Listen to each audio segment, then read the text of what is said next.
Alhamdulillah, alhamdulillah, salatu wassalamu ala asrofil anbiya'i wal mursalin sayyidina Muhammadin wa ala alihi wa sahbihi ajma'in amma ba'du. Rabbi sholli salli wa yassir li amri wa hlul lisani yafqahu qawli rabbi zidni ilma wa zidni fahma amin ya rabbal alamin. Salam bagi kita tetap pada bimbingan Nabi besar Muhammad sallallahu alaihi wasallam dan pada sahabat yang berikutnya pada saat ini. Baik. Ya, kembali ke akidah Islamiyah ya, dimana sebelumnya sudah dipaparkan bahwasanya definisi akidah Islamiyah yaitu apa? Ya, berbahasa berasal dari kata aqdu yang berarti ikatan, ya, yang berarti kepercayaan atau keyakinan yang kuat. Ya, bisa juga artinya dengan al-ihkamu yang artinya mengokohkan. Bisa juga namanya ada ar-rabtu ya, wiguswah yang artinya mengikat, kuat kayak gitu.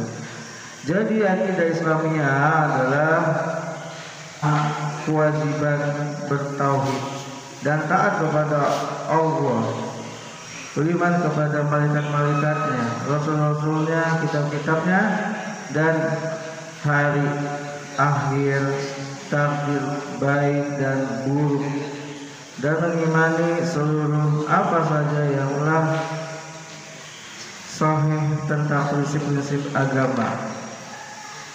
Terkata perkara yang gaib, beriman kepada apa yang menjadi ijma dari salafus saleh serta seluruh berita-berita qat'i atau pasti baik secara ilmiah maupun secara amaliyah yang telah ditetapkan menurut Al-Quran dan As-Sunnah. Ya. Jadi akidah itu sangat penting, ya. Karena apa? Karena berkaitan dari keimanan kita. Ya. Ketika kita melihat fenomena-fenomena yang sangat di luar nalar itu, ya, yang dimana berkaitan dengan akidah, seperti halnya apa? Adanya banyak patung, ya kan, mengadu nasib dan lain sebagainya, ya, bahwasanya itu semua adalah ranah akidah. Jadi untuk senantiasa kita harus berhati-hati dalam menyikapi hal itu, ya.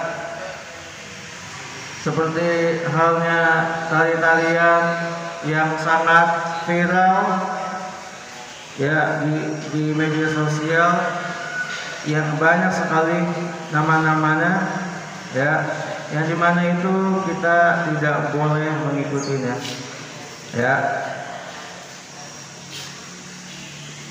Dan kehati-hatian kita. Jadi beriman kepada Allah ya adalah senantiasa untuk menjaga perintahnya, menjauhi segala larangannya. Ya. Itu contohnya apa? Contohnya ketika kita melakukan sesuatu, ingat bahwasanya Allah Subhanahu wa taala itu melihat kita. Ya. Lihat apa dampaknya terhadap diri kita. Lihat apakah itu dapat mengoyahkan akidah kita. Ya. Karena apa? Karena seseorang yang tidak memahami akan halnya akidah itu sendiri, itu terjerumus dalam sedalamnya. Karena apa? Karena ia merasa bahwasanya yang ia lakukan itu baik-baik saja, biasa-biasa saja, itu bahaya ya. Karena apa? Karena mereka tidak mengerti apa itu akidah Islamiyah itu sendiri. Bagaimana cara mengertinya? Ya tentu saja harus banyak belajar, harus banyak menghadiri majelis ilmu, harus banyak diskusi yang baik, yang tidak debat kusir. Ya, karena apa? Karena segala sesuatu yang berkaitan dengan akidah itu sangatlah sensitif, karena berkaitan dengan keimanan kita. Jangan sampai kita jatuhnya jadi apa? Musyrik, ya, atau nauzubillah kafir. Ya, karena apa? Kalau kita terjerumus sudah ke dalam perbuatan itu, pahala kita dari kecil, dari awal balik sampai sekarang itu hilang begitu saja. Nauzubillah min dzalik. Maka untuk itu kita semua harus senantiasa berhati-hati ya dalam perkara akidah ini. Ya.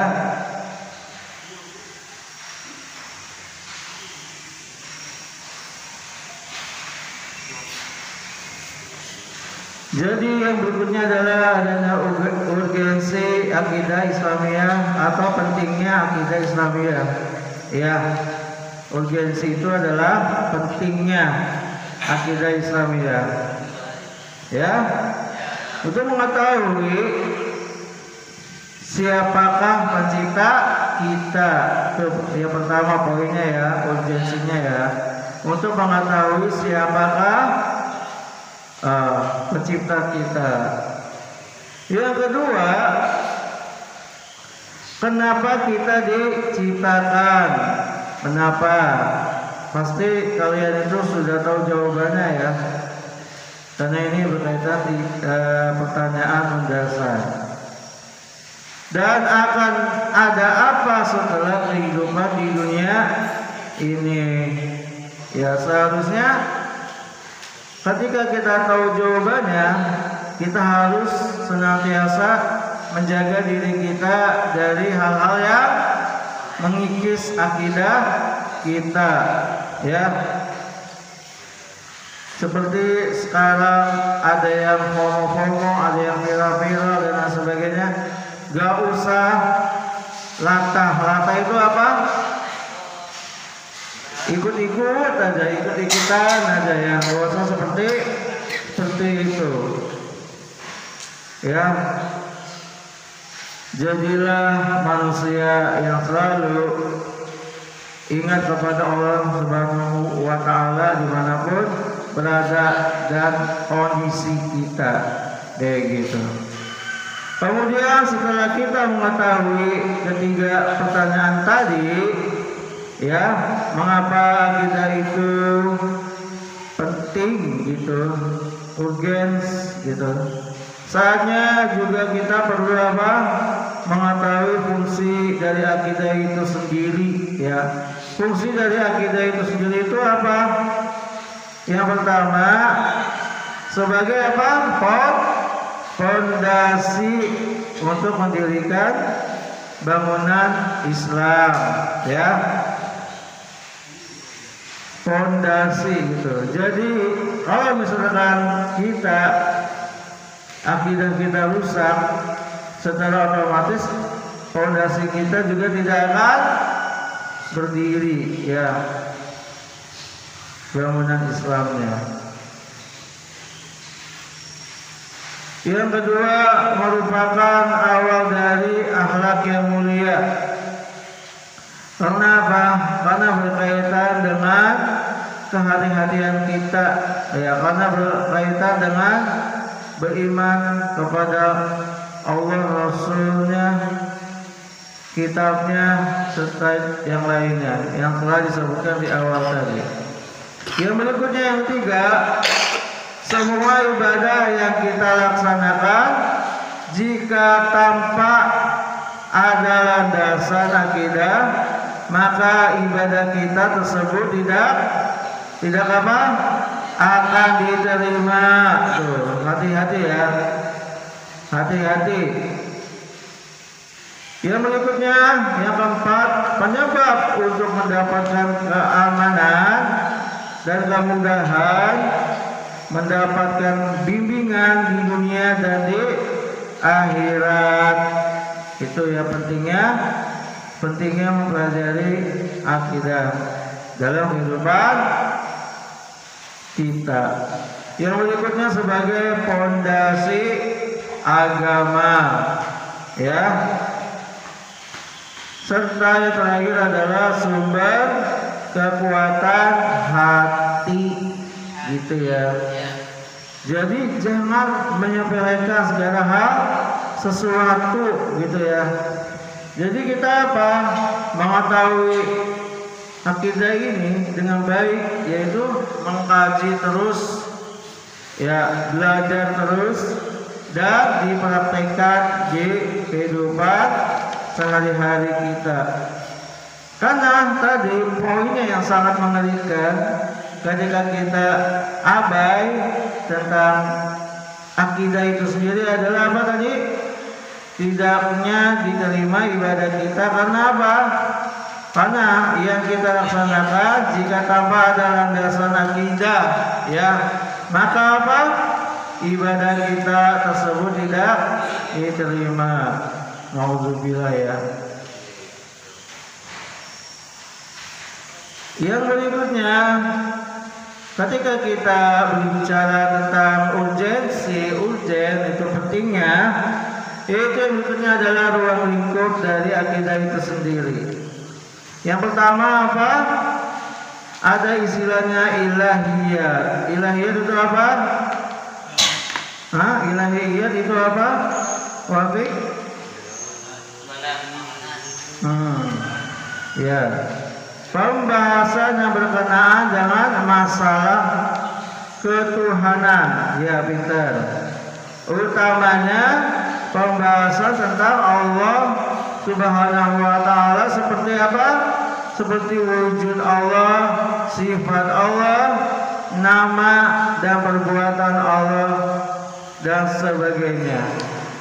Untuk itu kita bersyukur pada Allah Subhanahu wa ta'ala, yang dimana kita setelah sholat, gitu ya, jahar itu kita mengagung-agungkan nama-nama Allah dalam Asmaul Husnanya, ya. Yang berikutnya, yang kedua adalah nubuat. Apa itu nubuat? Rafa, pembahasan tentang berkaitan dengan kenabian, pintar, ya, yaitu pembahasan yang berkenaan dengan utusan Allah, yaitu para nabi dan para rasul Allah, ya. Ya, berapa pintar, ya. Pembicaraan mengenai kitab-kitab Allah yang dibawa rasul, mukjizat, ya, mukjizat yang diberikan kepada rasul dan lain sebagainya. Mukjizat yang sampai sekarang kita rasakan yaitu Al-Quran. Nah, di mana mukjizat ini, ya, yang dicapai atau dimiliki oleh Rasul kita Nabi Muhammad Sallallahu Alaihi Wasallam. Berikutnya, ruang lingkup yang berikutnya, yang ketiga adalah ruhaniyah. Ya, ruhaniyah itu apa sih? Ayo, ruhaniyah. Kan tadi ada ilahiyah, itu yang berkaitan dengan Allah Subhanahu wa ta'ala. Nubuat yang berkaitan dengan Rasul dan para Nabi. Ruhaniyah apa? Ruhaniyah bilik, ruhaniyat bilik, rizik, husni. Pembahasan yang berkenaan dengan makhluk gaib, ya, seperti jin, malaikat dan iblis, ya. Ruang lingkup yang berikutnya yaitu yang keempat samiyat. Samiyat itu apa? Bang Fakih? Samiyat. Bang Fasya. Bang Nizam? Langit. Samiyat itu langit. Masya Allah. Oke. Yaitu pembahasan yang berkenaan dengan alam gaib seperti alam kubur, akhirat, surga, neraka dan qadar. Ya. Jadi kalau ruhaniyat itu makhluknya ya yang berkaitan dengan apa?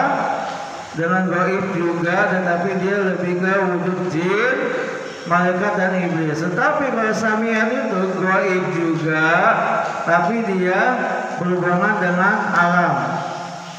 Ya, seperti halnya alam kubur, akhirat, surga, neraka, dan qadar. Ya, itulah ruang lingkup akidah yang dimana kesemuanya itu adalah pembahasan tentang masalah-masalah keimanan semuanya. Setelah itu kita urgensi serta tingkatan berikutnya adalah kedudukan akidah dalam Islam itu yang seperti apa, ya, tingkatan dan kedudukannya. Dalam ajaran Islam, akidah memiliki kedudukan, ya, kedudukan yang sangat penting. Ibarat apa? Fikri, ibarat ya, ibarat suatu bangunan, ya. Akidah adalah apa? Pondasinya, gitu ya. Misalkan ini bangunan nih, akidah adalah pondasinya. Ya, sedangkan ajaran Islam sebagai apa? Ajaran Islam yang lainnya sebagai seperti apa? Seperti ibadah dan akhlak. Ya, adalah suatu yang dibangun di atasnya. Berarti di atasnya fondasi itu yang tadi akidah, seperti akhlak, kayak gitu ya. Rumah yang dibangun tanpa fondasi adalah suatu bangunan yang apa? Yang sangat rapuh, ya. Segede-gedenya rumah, semewah-mewahnya rumah, kalau dibuat tidak ada fondasinya gitu gimana? Bisa rapuh. Fondasi itu yang mana sih? Ini mana? Yang bawah, penyangga atau atasnya fondasi itu? Tiang. Atau penyangganya, ya. Coba kalau ini antara lantai dasar sama atas itu nggak ada fondasinya gimana? Bisa roboh, bisa jatuh. Nah, gimana juga buatnya kan? Kayak gitu. Ya kan harus match, harus seimbang. Kayak gitu tingkatan dan kedudukan akidah dari Islam itu seperti itu diibaratkan. Nah tadi rapuh ya, tidak usah ada gempa bumi atau badai, bahkan untuk sekedar menahan atau menanggung beban atap saja itu tidak bisa, ya. Karena apa? Bangunan tersebut akan runtuh dan hancur berantakan, kayak gitu ya. Tingkatan akidah seseorang ada 4, ya, macam sebagai berikut. Tingkatan akidah itu apa aja? 1, tingkat taklid, ya. Yang berikutnya tingkat ilmu yakin, ya. Yang ketiga yaitu tingkat ainul yakin. Ya, ada yakin, ada ainul yakin. Terus yang keempat adalah apa? Tingkat hakul yakin. Ya. Jadi seperti itu ya. Maka untuk itu ayolah kita buatlah ya rumah-rumah di akhirat nanti dengan sepokok-pokoknya, yaitu dengan menjaga akidah Islam kita. Jangan sampai kita sudah sudah berjalan akidahnya, sudah berjalan ibadah-ibadahnya, tetapi kita lupa bahwa yang namanya akidah itu adalah fondasi. Kita masih ikut yang namanya apa? Pembangunan patung-patung, misalkan gagak sama bangkaki patungan untuk buat patung umam, misalkan untuk sejarah, kayak gitu tuh nggak boleh. Terus apa lagi? Ngadu nasib pakai jari. Kalau jarinya melengkung orang kaya, kalau lurus miskin. Enggak gitu juga konsepnya ya. Yang matanya sipit kaya, yang matanya belok lebih kaya lagi, enggak gitu juga ya. Nauzubillahi min dzalik. Ada yang ditanyakan?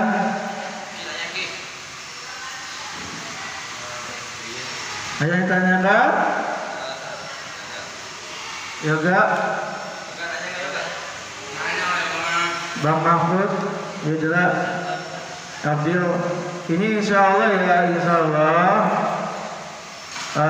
paham ya, karena apa? Karena memang materi ini sudah diulang-ulang kembali ya, sering banget diulang-ulang. Dan akan tetapi bagaimana sikap kita, yaitu apa? Harus ada kehati-hatian kita dalam menyikapi segala sesuatunya gitu. Gak usah ikut-ikutan yang itu bukan budaya kita. Terus tegakkan terus syariat ya yang melandaskan dengan Quran dan As-Sunnah kayak gitu. Gak usah kita malu dibilang kurang gaul, kuper dan sebagainya. Yuk kita nari-nari ini, yuk kita merayakan ini, yuk yang bahasa juga ya. Kita harus memiliki pribadian Islami kayak gitu. Biarin ya yang seperti itu kita tinggalkan. Masih banyak teman-teman kita yang mengajak kita ke dalam hal kebaikan. Jadi kayak gitu ya prinsip kita ya. Kita harus punya prinsip yang dimana ketika pasya pulang diajak untuk berbuat yang tidak, maaf saya tidak mau, kayak gitu ya. Kecuali hal-hal yang positif, misalnya pasya jadi imam di masjid, jakut, gas kayak gitu ya. Jadi muadzin, fakih di kampungnya itu juga gas kayak gitu ya. Baik, itulah ya. Jadi kesimpulannya tadi ya, bahwasanya kita harus senantiasa menjaga akidah kita ya. Karena tadi berkaitan dengan definisi, urgensi, ruang lingkup dan tingkatan dan serta kedudukan akidah dalam Islam kita. Baik, mungkin itu saja ya pengajian pada subuh kali ini menjelang pagi ya, dimana semoga aktivitas kita semuanya diberikan kelancaran dan keridhaan dari Allah Subhanahu wa ta'ala. Amin ya rabbal alamin. Subhanakallahumma wa bihamdika asyhadu an la ilaha illa anta astaghfiruka